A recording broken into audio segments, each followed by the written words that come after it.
The best na pintura para sa mini house. Para mas maganda ang ating mini house, pipinturahan natin. Pass muna sa DIY dahil talaga nakakaumay naman at medyo busy rin kasi.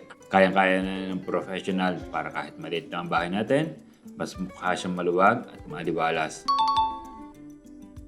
At kasabay nga ng pagtatiles at pagtatapos ng CR, pinasimulan ko na rin ang pintura. At ang gamit natin, syempre Davis Products. Skim coat muna ang ilalagay. Ito ang pinakamatagal gawin sa paint job. Ginagamit ito para kuminis ang pader bago mag-primer. Pwede ito sa loob at pwede rin sa labas ng bahay. Ito ay powder form na hinahaluan ng tubig bago ipahid. Ang sinukuhan ko na part doon sa CR project, kaya yan, inupan na natin. Sa liit ng project na to, ilang araw na gagawin yan. Para sure na ma-minimize ang gaspang at imperfection ng ating pader. Itong materials na ito, halos kasya na ito sa ating mini house.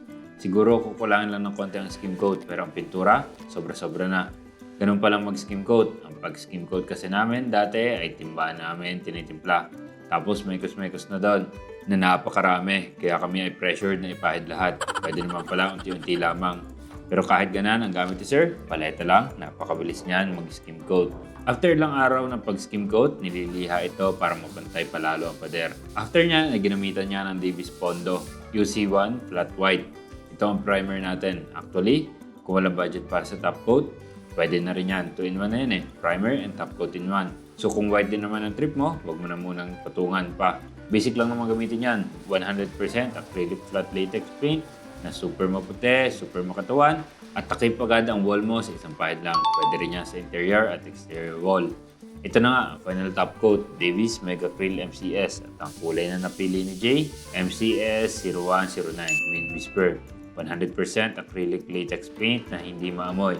Madaling linisin at maraming kulay na pamimilian. 77 ready-to-use colors and tintables sa mga Davis Color Factory stations nationwide.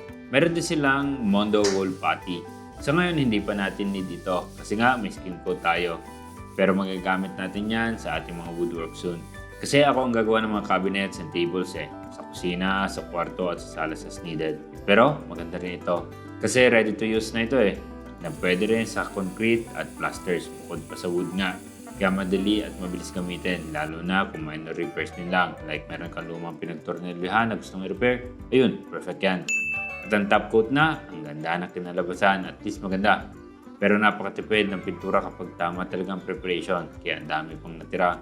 Ito yung sinasabi ko na makakatira naman kami dito sa mini house kahit walang pintura. Mas tipid, di ba? Pero sino bang ayaw tumira sa decent na bahay, di ba? Hindi man mansyon, hindi man super yayamanin, pero yung decent, yung pagpasok mo, relax ka lang. Kumbaga, home. Ano sa tingin nyo mga off-duty sa pintura ng mini house? Gumagamit din ba kayo ng Davis paint? Mag-comment kayo sa baba. Yun lang. Peace.